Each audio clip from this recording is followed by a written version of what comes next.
तो हेलो बच्चों, कैसे हो आप लोग। तो सबसे बढ़िया बात यह है कि हमारे स्कूल में लग गया है डिजिटल बोर्ड और हम लोग अब डिजिटल बोर्ड से पढ़ाई करेंगे। संख्या पद्धति आपको कुछ ऐसा दिख रहा है। संख्या पद्धति में हमको पता है कि यहाँ पर देखो एक नंबर लाइन बनी हुई है और इसमें पूर्ण संख्याएं लिखी हैं, होल नंबर लिखे हुए हैं। कौन संख्याएं लिखी हुई हैं? Whole number. होल नंबर यानी कि पूर्ण संख्या। और पूर्ण संख्या जो है वो कौन सी संख्या होती है? बस प्राकृतिक संख्या में किसको शामिल कर लिया गया है? जीरो को। भाई अगर आप देखोगे, यहां से छोड़ दो, आप इतना आगे का ले लो, तो एक से लेकर 1 2 3 4 5 6 7 8 9 10 तक ही नहीं, ये आगे तीर का निशान बना हुआ है। ये तीर का निशान बताता है कि जितना चाहो उतना आगे बढ़ा लो, जितना चाहो उतना आगे बढ़ा लो। क्या इधर तीर का निशान लगा है? नहीं लगा ना, मतलब आप पीछे नहीं जा सकते हो, मतलब जीरो से कम नहीं हो सकते हो। तो ये जीरो से लेकर अनंत तक जाएगी। कहां तक? अनंत तक। तो ये तो हो गई कौन संख्या? पूर्ण संख्या या होल नंबर। इंग्लिश में इसे क्या कहते हैं? इसी को कहते हैं होल नंबर्स। अब देखो, ये जो होल नंबर्स हैं या जो पूर्ण संख्याएं हैं, इसी में देखोगे तो अगर जीरो को बाहर कर दो, सिर्फ इतने पर से देखो, इतने पर से 1 2 3 4 5 6 7 8, ये भी कहां तक जाए? अनंत तक जाए। तो ये प्राकृतिक संख्या थी ना। कौन संख्या थी? प्राकृतिक संख्या। तो ये हो गई पूर्ण संख्या, और पूर्ण संख्या के अंदर ही क्या है? प्राकृतिक संख्या। अब पूर्ण संख्या जीरो से शुरू हुई थी, अनंत तक गई थी। क्या जीरो से कम और होना संभव नहीं है? क्या माइनस में जाना संभव नहीं है? क्या तापमान जो है 0 डिग्री सेल्सियस से और नीचे नहीं जाता है? जाता है ना। क्या हम जमीन के ऊपर ही जाते हैं, जमीन के नीचे नहीं जाते हैं? समंदर के पानी की सतह के ऊपर ही सिर्फ जाते हैं, पानी के अंदर नहीं जाते हैं। तो जैसे ऊपर की तरफ जाते हैं तो उसको हम लोग प्लस में दिखाते हैं, तो नीचे की तरफ जाने वाले को जो दूरी होगी उसको हम किसी दूसरे तरीके से अलग अंक से दिखाना चाहिए ना, तो उसको माइनस में दिखा देते हैं। किस में दिखा देते हैं? माइनस में। तो देखो,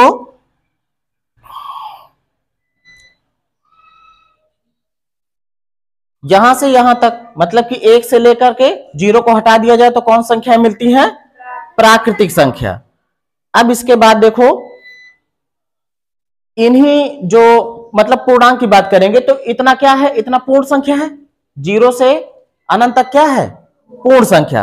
अगर इसी में हम माइनस वाली संख्याएं, ऋणात्मक संख्याएं भी मिला लें, कौन संख्या मिला लें? ऋणात्मक संख्याएं। देखो यहां से जीरो से उस तरफ क्या था? पूर्ण संख्याएं थी, है ना।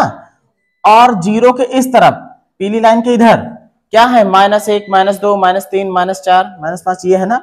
ये भी कहां तक तीर लगा है ना? इधर अनंत तक ये भी जाएगी, माइनस में भी। तो ये क्या है? ये पूर्णांक है। क्या है? पूर्णांक है। और इसमें देखो बेटा, एक चीज और जान लो कि जो पूर्णांक होते हैं उनमें आपको जीरो के बाईं तरफ और जीरो के दाईं तरफ, इधर सब धनात्मक संख्याएं हैं, प्लस वाली संख्याएं है ना। तो इधर कहते हैं पॉजिटिव इंटीजर। क्या कहते हैं? Positive integers.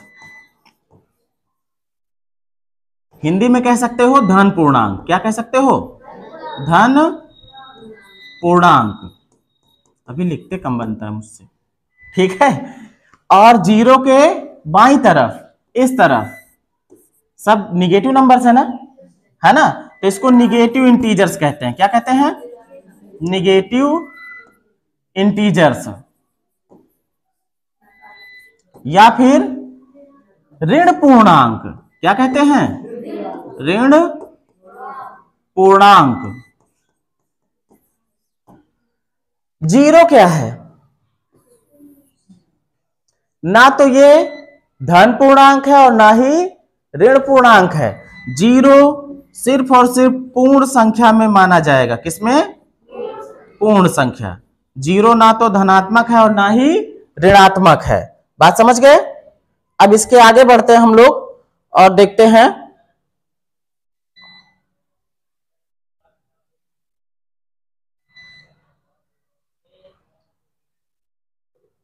यहां पर अब देखिए ये जो नंबर लाइन बनी है इसमें आप देख रहे हो कि 0 है, फिर प्लस वाली संख्या 1 तक है और माइनस वाली संख्या भी -1 तक है, लेकिन उसके बीच में यहां पर 1/2 लिखा है ना।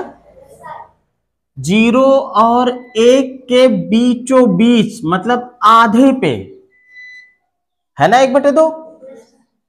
इस प्रकार से लिखी हुई संख्या को ही कहते हैं परिमेय संख्या। क्या कहते हैं? अब ये जो परिमेय संख्या है ना तो भाई 0 था, 0 के बाद 1 था, आगे और होता यहां कहीं होता 2 होता, और आगे होता यहां कहीं 3 होता। मतलब जितनी भी हमारी संख्याएं थी, चाहे वो प्राकृतिक संख्या रही हो और चाहे पूर्ण संख्या रही हो और चाहे पूर्णांक रहे हो, हमको आप ये बता दो कि क्या ये 1/2 इन तीनों में किसी में था? भाई प्राकृतिक संख्या क्या थी? 1 2 3 4 डॉट डॉट डॉट अनंत तक जाती थी। पूर्ण संख्या क्या थी? 0 1 2 3, ये भी कहां तक? अनंत तक जाती थी। पूर्णांक क्या था? बीच में 0 और दाहिनी तरफ 1 2 3 4, ये भी कहां तक? अनंत तक। इधर -1 -2 -3, ये भी कहां तक? अनंत तक। ये जो अंक थे, क्या बताइए ये 1/2 इनमें से किसी में है? ये है ना अलग सा। तो ये दो पूर्णांकों के बीच का है भाई, 0 और 1 के बीच का है, तो इसको अलग नाम दिया गया और कहा गया कि ये क्या है? परिमेय संख्या, या फिर इंग्लिश में कहते हैं इसी को क्या? Rational number. क्या कहते हैं? Rational number. इधर इसको भी देख लो, ये भी क्या है भाई? ना तो ये हमारे किसी पूर्णांक का है ना, ना तो पूर्ण संख्या का है, ना प्राकृतिक संख्या का है, तो ये भी तो अलग सा है ना इसके जैसा। तो ये भी क्या है? ये भी परिमेय संख्या है ना। हाँ एक चीज है, जो परिमेय संख्या है इसमें पूर्णांक ही है भाई। 1 भी पूर्णांक होता है और 2 भी पूर्णांक होता है। -1 भी पूर्णांक है और 2 भी पूर्णांक है। देखो -1 भी पूर्णांक है और 2 भी पूर्णांक है। कहने का मतलब यह है कि पूर्णांकों को अंश बटे हर के रूप में लिखा गया है, मतलब P/Q का रूप बना है। ये भी पूर्णांक होगा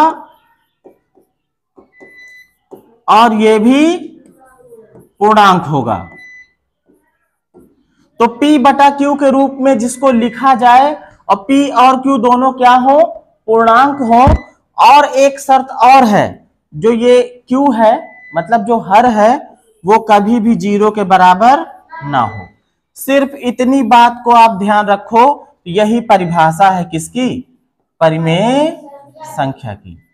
ये परिमेय संख्या की परिभाषा है कि वे संख्याएं जिनको P/Q के रूप में लिखा जा सके, P और Q दोनों पूर्णांक होने चाहिए। पूर्णांक का मतलब कि वो प्लस में भी हो सकते हैं और माइनस में भी हो सकती है ना, 0 भी हो सकता है, समझे। लेकिन Q जो है हर कभी भी 0 नहीं होना चाहिए, इतनी सी बात है। अब देखो आगे बढ़ते हैं।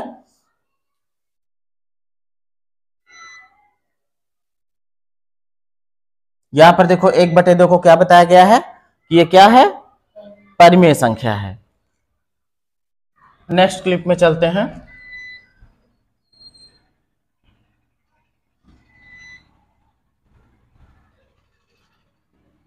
परिमेय संख्या क्या है? आप यहां पे देख रहे होंगे 1/3, 1/5, 1/7, 1/9, ऐसा देख रहे हैं ना, है ना। परिमेय संख्या वह संख्या है जिन्हें साधारण भिन्न जिसमें अंश बटे हर रहता है ना, ऊपर वाला अंश नीचे वाला हर। तो ये भी तो वैसे ही है, मतलब भिन्न की तरीके से ही रहती है। बस भिन्न और इसमें थोड़ा सा यही अंतर है कि भिन्न में जो है वो मतलब पूर्ण संख्या यूज होती हैं, लेकिन जो परिमेय संख्या इसमें पूर्णांक यूज होते हैं, इसमें प्लस और माइनस दोनों संख्या आ जाती है, उसमें केवल प्लस वाली रहती है। यहां पर देखो परिभाषा बता दी है कि भिन्न के जैसे लिखी जाती हैं, जैसे यहां पे लिखी हुई हैं, या फिर एक अनुपात भी तो ऐसे ही बनता है ना, के रूप में लिखी जाती हैं। परिभाषा क्या है, P बटे Q एक परिमेय संख्या है, Q जो है 0 नहीं होना चाहिए, है ना। मतलब कि P बटे Q के रूप में लिखा जाए, P और Q क्या हो, पूर्णांक हो, और Q जो है 0 नहीं होना चाहिए। यही परिमेय संख्या की क्या है, परिभाषा है। यही क्या है, परिभाषा है।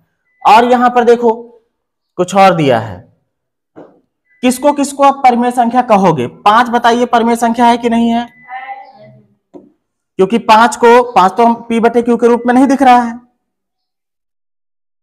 5 कहीं दिख रहा है P बटे Q के रूप में, लेकिन ये बन सकता है, किसी के भी नीचे आप एक लगा सकते हो, उसमें कोई फर्क नहीं पड़ता। एक से भाग दोगे 5 तो 5 ही रहेगा ना, कोई वैल्यू उसकी चेंज होगी नहीं होगी। तो ये हो गया P और ये हो गया Q, और नीचे हर जो है इसका वो 0 तो नहीं किया ना मैंने, Q जो है हमने 0 नहीं किया, तो P बटे Q का ही रूप तो है ये। तो केवल अगर 5 भी लिखा रहे ऐसे, केवल 5 अगर लिखा मिल जाए तब भी वो क्या है, परिमेय संख्या है। यहां पर देखो एक मिश्र भिन्न दी गई है, 3 सही 1/4, 3 होल 1/4, ये भी परिमेय संख्या है। इसको आप बदल सकते हो ना, 4 3 12, 12 1 13, 13/4 है ना ये। क्या ये परिमेय संख्या के रूप में नहीं है। यहां पर देखो 0.45, दशमलव भी तो भिन्न में बदल जाता है, दशमलव उड़ाओगे बटे की लाइन लगाओ, दशमलव के नीचे 1, जितने अंक उतने 0, क्या बन गया ये बन गया 45/100। ये भी बदल सकते हो, दशमलव हटाओ बटे के लगाओ, और यहां पर देखो दशमलव के नीचे 1, जितने अंक है उतने 0, दशमलव उड़ गया है आपका, 64/10 बचा है। क्या ये P बटा Q का रूप नहीं है ना। तो ये सभी क्या है, परिमेय संख्याएं हैं। ठीक है, देखो कैसे बदला है, इसको इस तरीके से लिखा है, इसको इस तरीके से लिखा, देखो यहां पे बना दिया ना 13/4, और इसको देखो ये वाला यहां पे 0.45 को, ठीक है 0.64 को देखो यहां पे ऐसे बना दिया, ये भी बदल के यहां ये बना दिया, तो P बटा Q का ही रूप तो बना हुआ है, बना ना। अब देखो आगे बढ़ते हैं, हम लोग परिमेय संख्या संख्या ये वाला कर लिए थे, इसको करना है परिमेय संख्याओं का सरलीकरण। सरलीकरण का मतलब सिर्फ इतना है कि जब तक वो हल हो सके उसको हल कर दो, जब तक कटे तब तक काट दो। यहां पर देखो 15/25 है, आपको पता है कि इसके गुणनखंड जो है 5 और 3 और 1 होंगे, इसके गुणनखंड 5 5 1 होगा, मतलब ऐसा करो कि उसके 2 से अधिक गुणनखंड ना बचे। कहने का मतलब यह है कि जब तक उनमें भाग लग सके आप लगा दो। 5 से अगर आप भाग दे दोगे इसको तो दोनों कटने चाहिए, बस जिस अंक से भाग दोगे दोनों में भाग दोगे, अंश में भी और हर में भी। तो 5 से भाग दिया है, अंश को भी और हर को भी। तो यहां पर देखो 5 से ये कट गया, 5 3 15, 3 आ गया, और फिर देखो काटा है ना, 5 3 15 और 5 5 25, 3/5 आ गया है। तो ये जो है वो सरलीकरण है। क्या है ये, सरलीकरण, मतलब हल करके उस जगह तक पहुंच जाओ कि अब इसको और काटना संभव ना हो। तो ये सरलीकरण 15/25 का ये सरलीकृत रूप है, सिंप्लीफाइड वैल्यू है, और इसको अब हल नहीं कर सकते। इसके गुणनखंड भी बनाओगे तो केवल अब 2 ही गुणनखंड बनेंगे, 3 के क्या बन सकते हैं, 3 गुणे 1, और 5 के भी क्या बन सकते हैं, 5 गुणे 1, है ना। कहने का मतलब यह है, गुणनखंड वाली बात तो ना समझो, बस यूं समझो कि जब तक कटने वाले हैं तब तक काट दिए जाएंगे। अब आगे बढ़ते हैं,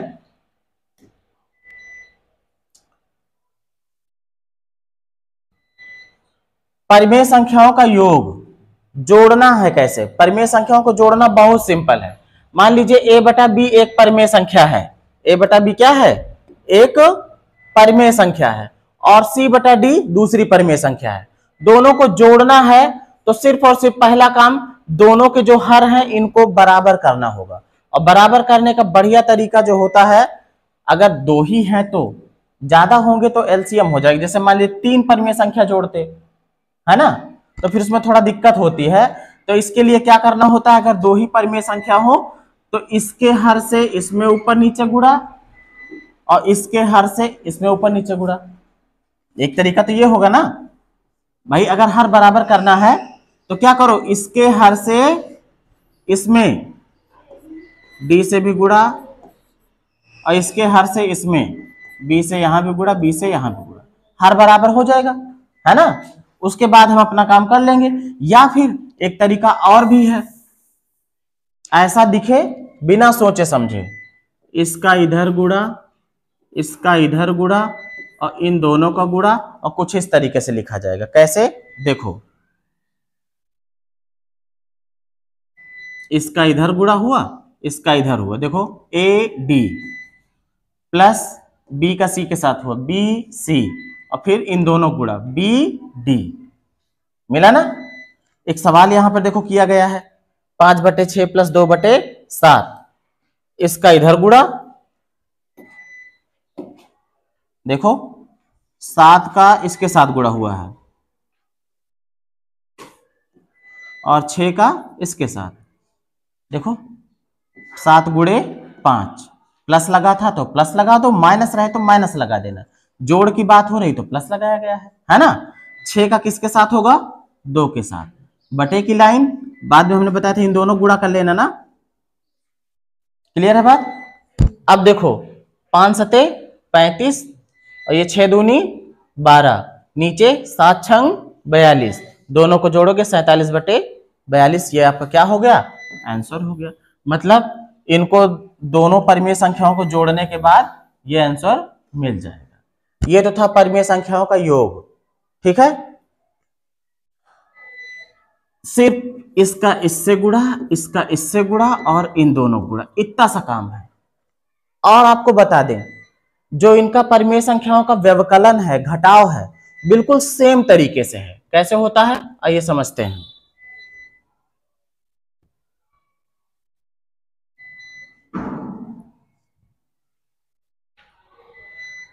यहां पे देखिए सिर्फ क्या हुआ है, प्लस की जगह पे क्या लग गया है, माइनस। काम वही करना है, हर को बराबर करना होता है, जोड़ और घटाना है परिमेय संख्याओं का, तो हर को बराबर करना है। सिंपल सी बात है, आप क्या करो, इनको हर बराबर करना है, ये भी लफड़ा ना पालो, बस सीधी सी बात है, इसका इधर गुणा, इसका इधर गुणा और इन दोनों का गुणा।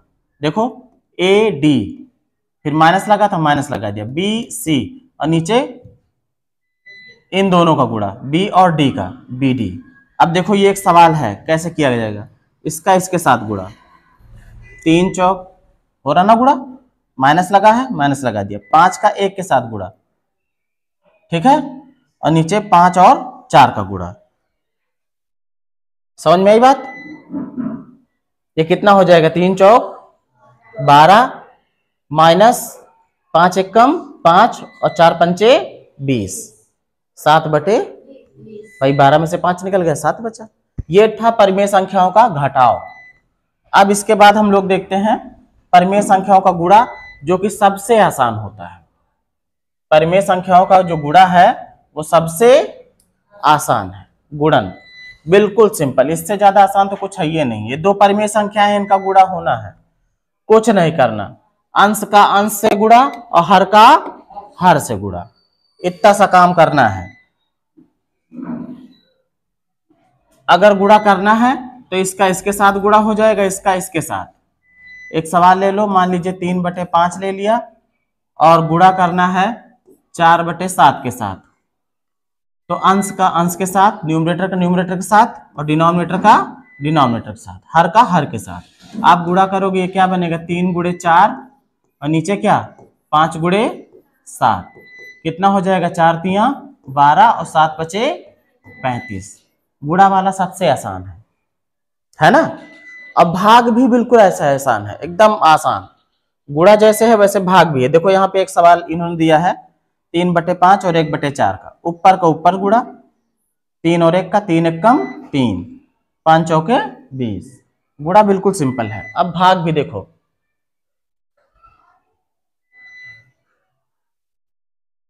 भाग नहीं है क्या, गुणन ये है, बहुत सिंपल है। क्या करना है? कुछ नहीं करना। ये भी समझो गुणा वाले नियम से ही हो जाएगा। कैसे होगा? देखो, ये भाग का निशान लगाना है यहाँ पे, देखो दिख रहा ना, ऐसा निशान ही तो होता भाग वाला। अब अगर दो परिमेय संख्या है, उनको भाग देना हो तो क्या करना होगा? जैसे लिखा हो, मान लीजिए 3/5 एक परिमेय संख्या है और मान लो 4/7 दूसरी परिमेय संख्या है, बीच में भाग लगा है। कुछ ना करो, 3/5 को वैसे के वैसे लिखो, भाग की जगह पे लगा दो गुणा और इनको उलट दो, ये ऊपर चले जाएंगे और ये उलट दो इसे, तो हो जाए कितना? 7/4। अब ये गुणा वाले में बदल गया ना, और गुणा वाला तो जानते ही हो, इसको इससे हो जाएगा, इसको इससे हो जाएगा। कितना बन जाएगा? 3x7 और 5x4, 7×21 और 4×5 भाग कर रहे थे हम लोग, आ गया भाग होके, गुणा वाले ही नियम से आ गया, है ना।